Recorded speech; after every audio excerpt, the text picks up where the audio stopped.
जवान व्यक्तिहरू, यङ एडल्ट्सहरू जसमा ट्रमाको हिस्ट्री छैन, कतै चोटपटक छैन, एक्सिडेन्ट भएको छैन, कतै लड्या छैन, त्यस्ता व्यक्तिहरूमा म एक्सरे नै गराउँदिनँ प्रायःजसो। मलाई एक्सरे मनै पर्दैन भन्दा पनि हुन्छ यस्ता व्यक्तिहरूमा। तर फिजिकल एक्जामिनेसन, केस हिस्ट्री लिँदाखेरि चोटपटक, एक्सिडेन्ट, लडेको हिस्ट्री छ, उमेर बढी छ अथवा एकदमै कम छ है। फिजिकल एक्जामिनेसनमा कतै हड्डी खुस्केको जस्तो है, हड्डी एकदम खिएको जस्तो, हड्डी बाँचेको जस्तो छ भने चाहिँ फेरि एक्सरे नै गराउँछु। नसा च्याप्पेकै बढी हेर्ने भएर एक्सरे मेरो लागि त्यति युजफुल छैन है।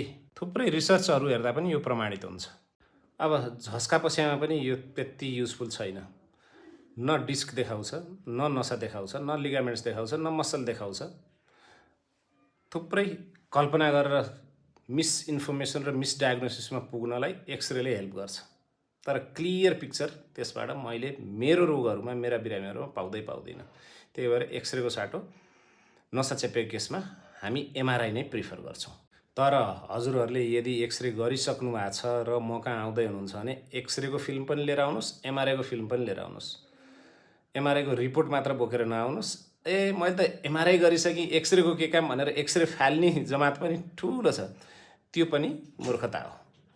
थुप्रै चिज एक्सरेले देखाउँछ जुन एमआरआईले टिप्न सक्दैन।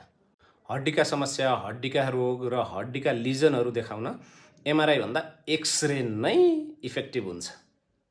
कस्तो डाक्टर एक्सरे इफेक्टिभ हुन्छ भन्ने, एक्सरे लिएर आउनु भन्ने, एक्सरे चाहिँ नगराउने भन्नु होला। आउनुहोस्, म एउटा केस देखाउन जाँदैछु र यस्ता केस झन् मेरो क्लिनिकमा आउने, हस्पिटलमा आउने, हेल्थ रिसोर्टमा आउने मध्ये झन् 5 देखि 7-8% यस्तो केसहरू एकदम हरेक दिन जसो आइरहनु भएको हुन्छ। यो एउटा एमआरआई हेरौँ है त। एमआरआई हेर्दाखेरि थोरै नसा च्यापेको त देखिन्छ 2-4 ठाउँमा। तर यहाँ सेगमेन्टल एनोमली पनि देखिन्छ भन्नाले जन्मजात केही एरर हो कि भन्ने ठाउँ चाहिँ देखाउँछ है। थोरै नसा च्यापेको छ 3 ठाउँमा, त्यस्तो सिरियस छैन। तर उहाँलाई नसा च्यापेको दुखाइ छैन, कम्मरको दुखाइ चाहिँ बढी छ। एमआरआईको साथसाथै हामीले एक्सरेको पनि एनालाइसिस गऱ्यौँ। अब उहाँलाई मैले उहाँको पुरानो एक्सरे थियो त्यो चाहिँ ल्याउनु भने एक्सरेमा क्लियरली हल्का हड्डी खिएको देखियो। अब 50 लाग्न लागेको मान्छेमा यति हड्डी खिनु धेरै ठुलो कुरो त होइन। तर यहाँ अर्को इन्ट्रेस्टिङ कुरो के देखियो भने L5 र S1 को ग्याप कम छ। अब यसलाई यो ल्याटरल भ्यू हो, एपी भ्यूमा हेरौँ है त। अगाडिबाट हेर्दाखेरि यो L5 हो, 4, 3, 2, 1 हो है त। अब L5 मा हेर्दाखेरि हेर्नु है, यो इलियाक क्रेस्ट हो। L4 र 5 को बिचमा पर्छ। अब L5 पाँचौं कम्मरको हड्डी हेर्दाखेरि दायाँ साइडमा चाहिँ ट्रान्सवर्स प्रोसेस, बाहिर निस्किने हड्डी ठिक छ, ग्याप पनि छ यहाँ। तर बायाँ साइडमा हेर्नुहोस् त, यहाँ चाहिँ जोडिएको छ, यो पुरै जोडिएको छ। यो चाहिँ तल अस्तुसँग जोडिएको छ है, स्याक्रमसँग जोडिएको छ। यसलाई चाहिँ हेमिस्याक्रलाइजेसन भन्छन्। कसैले यसलाई बर्टोलोटिस पनि भन्छन्। केसलाई यसमा देखाउँदाखेरि, तपाईँले स्याम्पलमा देखाउँदाखेरि हेर्नुहोस् है, यो L5 को ट्रान्सवर्स प्रोसेस हो। यो चाहिँ फ्रीली हुनुपर्ने, योसँग जोडेर जन्मिएको छ। भन्नुको अर्थ यतातिर मुभमेन्ट कम आउँछ, यतातिर मुभमेन्ट बढी आउँछ।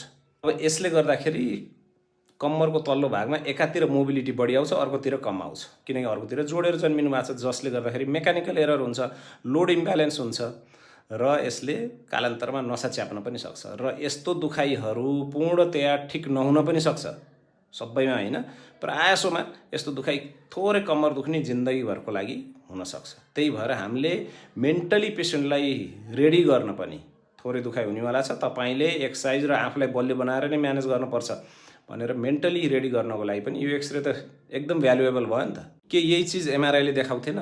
हो, देखाउन सक्थ्यो, तर एक्सरे जति क्लियर र स्पष्ट चाहिँ देखाउन सक्दैन। हड्डीका लिजनहरू यस्तो हेर्दाखेरि एक्सरे नै राम्रो छ। र भएकै पहिलेदेखि एक्सरे गर्नुभएको छ भने त्यसैलाई सदुपयोग किन नगर्ने भनेर मैले देखाएको मात्रै हो। त्यही भएर यदि तपाईँले एमआरआई गरिसक्नु भएको छ, एमआरआईको फिल्म ल्याउनै पर्छ। रिपोर्ट मात्रै त म हेर्दिनँ है, किनकि थुप्रै फ्याक्टरहरू हुन्छन् जसमा चाहिँ हामीले एमआरआईको फिल्म नै एनालाइसिस गर्नुपर्छ। किनकि हामीले गर्ने कन्जर्भेटिभ म्यानेजमेन्ट हो, तुरुन्तै चिरेर तपाईँलाई केही गरिहाल्ने होइन। कन्जर्भेटिभ म्यानेजमेन्टको लागि हड्डीको स्थिति, मासुको स्थिति, लिगामेन्टको स्थिति, एलाइनमेन्ट, थुप्रै फ्याक्टरहरूलाई हामीले हेर्नुपर्ने हुन्छ। त्यो चाहिँ एमआरआईको फिल्ममा मात्रै देखिन्छ। र तपाईँले एक्सरे गरिसक्नु भएको छ भने एमआरआईले टिप्न नसक्ने केही बोनी लिजनहरू एक्सरेले टिप्न सक्छ। त्यही भएर तपाईँले एक्सरे गरिसक्नु भएको छ भने पुरानो एक्सरे लिएर आउनुहोस्। फेरि एक्सरे गर्न चाहिँ म सल्लाह दिन्न। मलाई एक्सरे गराउनु खासै मन पनि पर्दैन। त्यति मात्र होइन, तपाईँसँग पुराना रगतका रिपोर्टहरू छन् भने त्यो पनि लिएर आउनुहोस् न। तपाईँको खर्च घट्छ नि, त्यसले गर्दाखेरि थुप्रै टेस्टहरू फेरि रिपिट गर्न नपर्ने हुन्छ। केही टेस्टहरू चाहिँ रिपिट गरिरहनु पर्ने हुन्छ। त्यही अनुसारले आफ्नो पैसा पनि जोगाउन र तपाईँको रोगको प्रिसाइज डायग्नोसिस है त, टु द पोइन्ट डायग्नोसिसको लागि भएको पुरानो रिपोर्ट, पुरानो एक्सरे, एमआरआई सबै बोकेर आउनु उत्तम हुन्छ है।